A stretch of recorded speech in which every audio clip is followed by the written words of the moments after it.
Hey, Brandon Reyes with True Ball Release and AXCEL Archery, and I'm going to go over a instructional video on how to sight in a multi-pin driver system or any other multi-pin slider system that we make. We're going through the driver right now, so I'm going to show you on a driver how to set in your pins, whether you're using a 3-pin model or a 5-pin model. So initially, we're going to start with the 3-pin model. That's what I have here, and I have another example here. I'm going to kind of handle and show you how to do it. So the first thing we're going to do is we're going to reference the actual void in this scope housing. You can see there's a little mark. It's a black mark that is basically where the white engraving stops. That is the center of this housing. I always like to leave my middle pin in the center of that housing.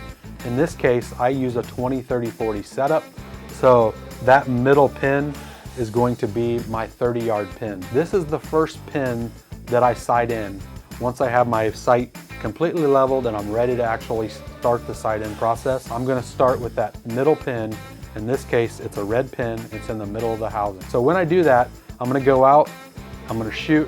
If I hit high, I'm going to use my gang adjustments to actually move the sight up or down, depending on where I hit, and then also sight in my right and left adjustments by clicking my windage depending on what direction I need to go. Once I get that 30-yard pin set and I feel like it's dead accurate, then I'm going to go back to my scope housing and I'm going to reference the top green pin and the bottom green pin. So in my situation, I had mentioned I use a 20-30-40 setup. I'm going to go and I'm going to sight in my 20-yard pin and my 40-yard pin, which is the bottom green one, using the micro adjust in the actual front of the actual scope here. So the nice thing about the AccuStat scope in our 3-pin and our 5-pin models is that it has micro adjust pins. So you simply put your Allen wrench inside of the housing, loosen a pin that you want to move by turning it counterclockwise 1.5 turns, and then referencing the bottom drive screw here, and that's going to, turning that clockwise or counterclockwise is going to micro adjust that pin up and down. So I'm going to use my micro adjust to set both green pins, the top 20-yard one and the bottom 40-yard one. Once I get all my pins set in my housing, then I'm going to reference the dead stop. Most of our new slider sight products have a dead stop. So this is a quick reference to get back home to ensure that all these pins are set to where you want them when you move it to that position. So once I get my dead stop set, then I'm going to know once I run that side up that in that position, my pins are set at 20-30-40 inside my scope housing. So now to select an accurate sight tape based off of that, let me just mention there's 100 different ways you can do this. And they're all efficient, accurate, just depends on however you want to do it, depends on how accurate you want to be or how quick you want to do it. But I'm going to show you the quickest, most easiest way to select an accurate sight tape using the multi-pin housings. Once I get my position, I got my home base set, I know that my 3 pins are set in my housing. Now it's time to make a mark on my sight tape and to slide the sight down and sight in a longer distance. So what we're trying to obtain here is a longer gap, whether it's 20-60, 20-70, 20-80, whatever you're comfortable shooting with. We want you to get an accurate long distance mark so we can take that 20-yard mark that we're going to make and have it pair up with that longer mark to select the most accurate sight tape. You'll find that these white sight tapes come actually installed on your driver or any of the other slider sights. They're used for your reference to make those marks to select that tape that's most accurate for you. So you'll find it already on your sight.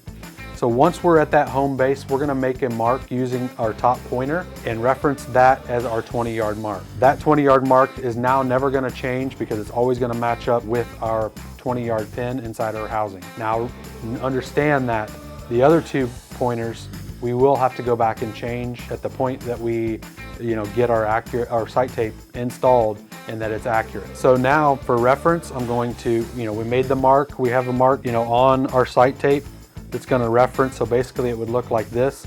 It would be on the sight here, and then we're going to slide our sight down to approximately where we think say a 70-yard mark is going to be, and then we're going to sight in right there. So we may have to shoot 6, 7, 8, 9, 10, 2 dozen arrows to get that, and we may have to constantly be tweaking this up and down to where we're comfortable with it.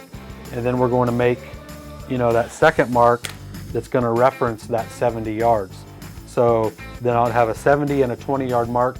This, like I said, is just going to be, this is just a reference to kind of show you how to do it. But then we're going to go to the actual paper tapes that have the self-adhesive backing on them that we're going to match these two marks up to now to determine which one fits our sight. So I'm kind of going through here, and as you can see, my separation is pretty large, but it looks like that the one that is best going to fit my sight is 31. So I'll know that sight tape number 31 is going to be the one from 20 to 150 is going to be most suited for me. So then now I can either use this paper tape, or all of the metal tapes are sold separately. If it doesn't come with your sight, you can find these on our online store at TrueBowArchery.com. Just hit the online button and it'll take you right to them for AXCEL sight accessories. And then you can choose the one that best, has fit your bow. So now we'll go back, we'll reinstall that 31 sight tape, and then we'll come back down and set each individual pointer. So we sighted our pins in our housing at 20, 30, 40. So then we'll set our second, we should have our top pointer already set at 20. Like I said, we're not gonna move that one.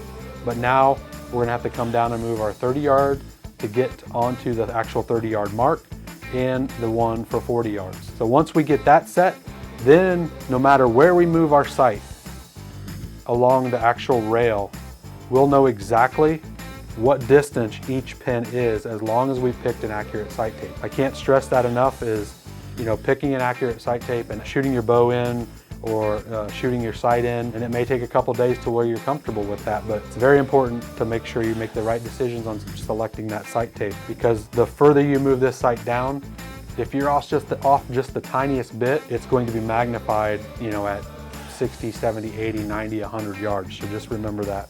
But the cool feature is, once this is set and you've got the pins in the housing and the sight tape married up, no matter where we move this sight using the wheels here, the pointers will tell us exactly the distance of those pins in the housing. And that works for the 3-pin or the 5-pin. Most people lean towards the 3-pin because then they have a pointer for each actual individual pin. We also make this sight in a 5-pin, and it's very popular, and you're going to use the same setup tactics that I went through, instructions to set the 3-pin to do the 5-pin.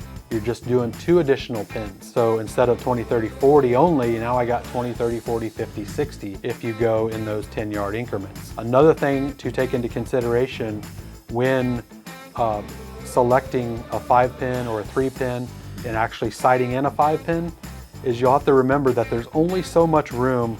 There's only the distance here from the top of this elevation block to the bottom of this elevation block to set your pointers. You have 3 pointers, and there's really no way to add any additional or take any off. So you only have a certain amount of space to be represented within that elevation block. Sometimes in a 5-pin setup, there's no way to be able to set your pointers for the top pin, the middle pin, and the bottom pin, just because that gap is too wide. So please remember that and take that into consideration, that you may have to find an alternative method of setting these pointers if you can't get it to cover that 20 to 60 range, just because your sight tape is too wide. And ways to make that work or to not make that work is, the slower the bow, the less likely that is to work. The faster the bow, the more likely you're going to get that to work. So you'll be able to have a reference for your top, your middle, and your bottom pin with a 5-pin setup if your bow's faster, and you're able to get these pointers set from 20 to 60 within this approximately 3/4 of an inch to an inch of distance. That's the difference in the 3-pin and the 5-pin and how to sight them in. For more information on any of the AXCEL Archery products, check us out at AXCELArchery.com.